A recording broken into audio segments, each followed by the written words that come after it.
आज हम लोग देखेंगे चैप्टर 1 का ही 1.3 का ही 12 नंबर।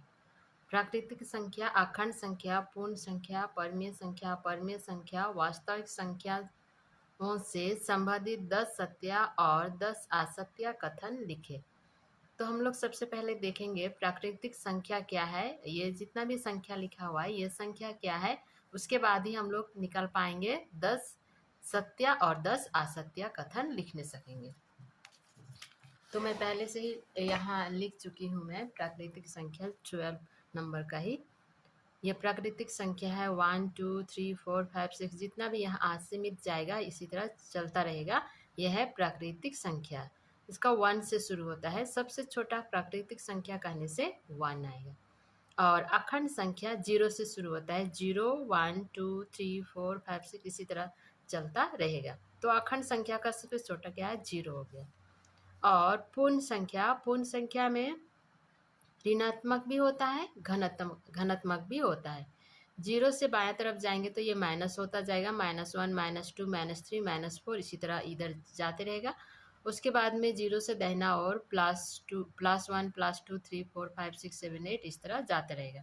तो ये यहाँ पर पूर्ण संख्या ऋणात्मक भी हो सकता है और धनात्मक भी हो सकता है। परमीय संख्या जिसको हम लोग पी क्यू के रूप में प्रकट करते हैं वो है परमीय संख्या। जैसे 1/2 पी और क्यू के रूप में प्रकट किए।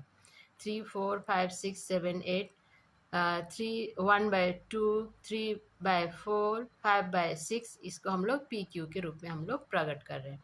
और यहाँ पर है 9.03 इसको भी हम लोग पी क्यू के रूप में प्रकट करने सकेंगे।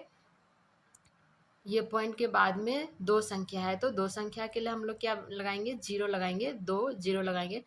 9.0903 लिखेंगे अब बाय 1 और 00 करके अभी हम लोग पी क्यू के रूप में रख सकते हैं। -4 इसके भी नीचे हमेशा 1 रहता ही है तो इसको भी हम लोग पी क्यू के रूप में प्रकट कर सकते हैं। अपरमीय संख्या जिसको हम लोग पी क्यू के रूप में प्रकट नहीं कर सकते हैं। जैसे यहाँ पर √2 √3 √7 √8 √9 ये जो भी है यह है अपरमीय संख्या। और वास्तविक संख्या क्या है, यहाँ जितना भी संख्या दिया हुआ ये सब वास्तविक संख्या है। और ये वास्तविक संख्या के अंदर रहता है प्राकृतिक संख्या, अखंड संख्या, पूर्ण संख्या, परमीय अपरमीय संख्या। यहाँ जितना भी संख्या दिया हुआ ये सब है वास्तविक संख्या। अब इसका हम लोग सत्य और असत्य देखेंगे। हम लोग पहले सत्य देखेंगे। अखंड संख्या 0 से शुरू होता है। दूसरा है प्राकृतिक संख्या 1 से शुरू होता है। परमीय संख्या को पी क्यू के रूप में प्रकट कर सकते हैं। नंबर 4 अपरमीय संख्या का भागशेष 0 नहीं होता है, मतलब कंटिन्यू इस तरह चलता ही रहता है। परमीय संख्या का भिन्न में हर 0 नहीं होता है, जिसे Q नॉट = 0 बोलते हैं ना। तो इस तरह से ये जो हर होता है नीचे का, P ऊपर का अंश और Q नीचे का, तो ये 0 नहीं होता है। पाई है अपरमीय संख्या है, पाई मतलब 22/7। और 7 नंबर पूर्ण संख्या ऋणात्मक और धनात्मक दोनों होता है। प्रत्येक परमीय संख्या अपरमीय संख्या वास्तविक संख्या है।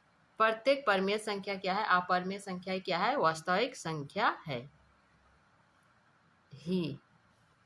नंबर 9 दो परमीय संख्या का योगफल सदैव परमीय संख्या होता है। 10th दो परमीय संख्या का गुणनफल सदैव परमीय संख्या होता है। इस तरह हम लोग 10 सत्य निकाल चुके। अभी हम लोग 10 असत्य निकालेंगे। इसी का उल्टा जो करेंगे वही होगा असत्य। यहाँ असत्य है। नंबर 1 है प्राकृतिक संख्या 0 से शुरू होता है। दूसरा है अखंड संख्या 1 से शुरू होता है। तीसरा अपरमीय संख्या को पी क्यू के रूप में प्रकट कर सकते हैं।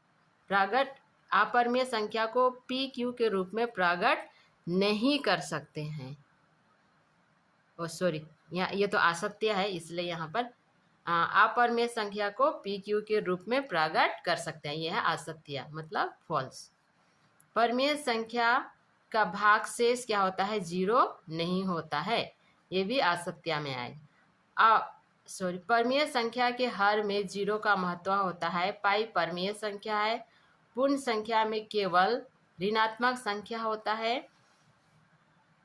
प्रत्येक वास्तविक संख्या ही अपरिमेय संख्या है। दो अपरिमेय संख्याओं का योगफल सदैव अपरिमेय संख्या होता है।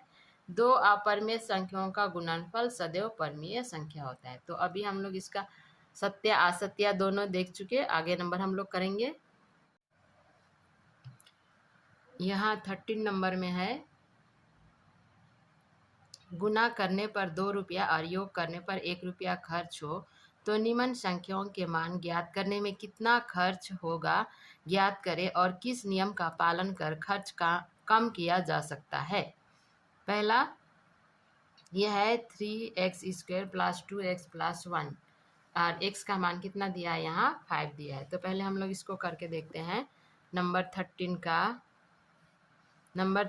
का 1 है 3x² प्लस 2x प्लस 1, इसको करना है और x बराबर कितना है, 5 है। x का मान है 5।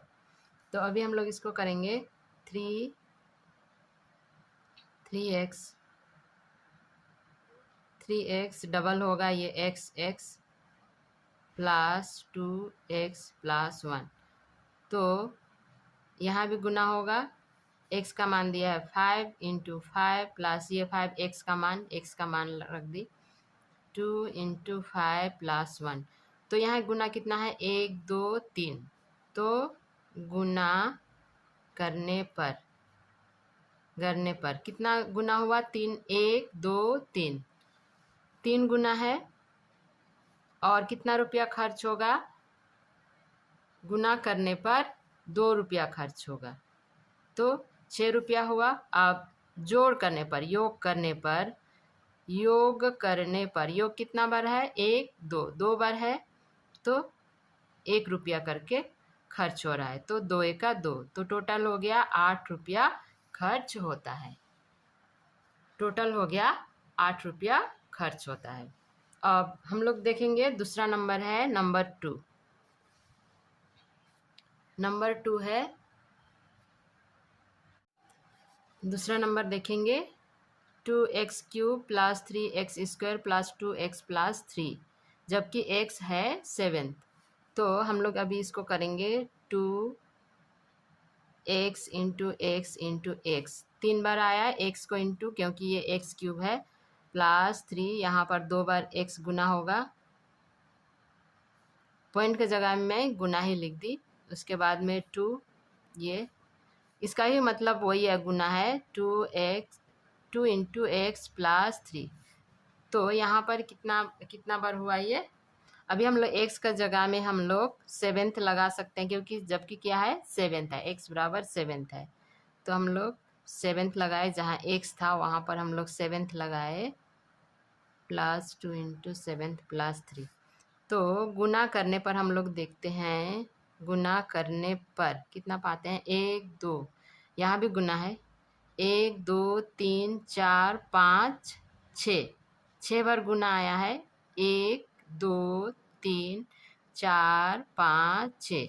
तो 6 बार गुना करने पर 2 रुपया खर्च होता है। तो 6 दूना 12।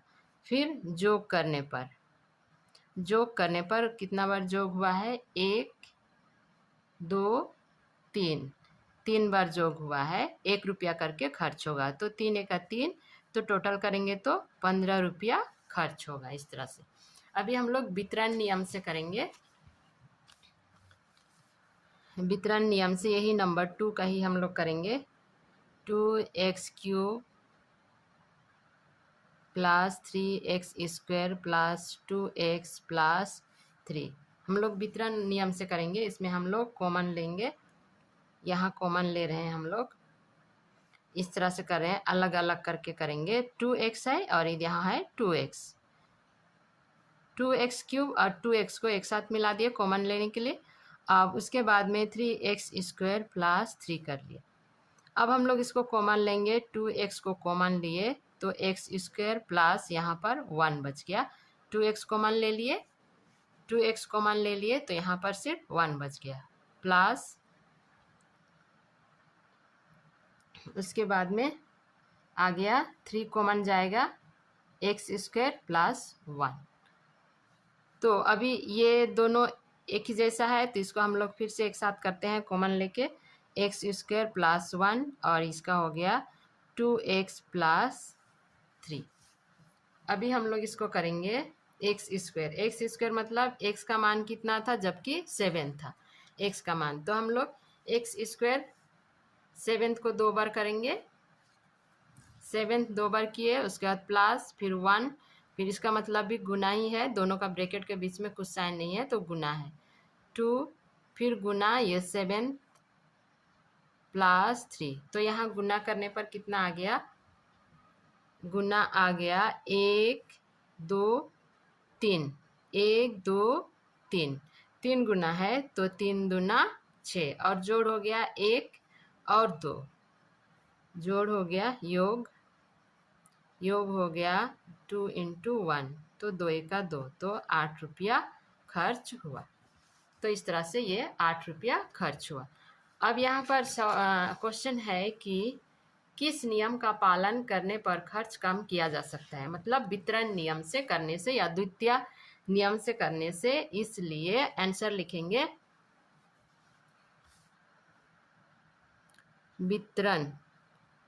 वितरण या द्वितीय नियम द्वारा। द्वितीय मतलब यहाँ जो अभी हम लोग दूसरी बार किए, द्वितीय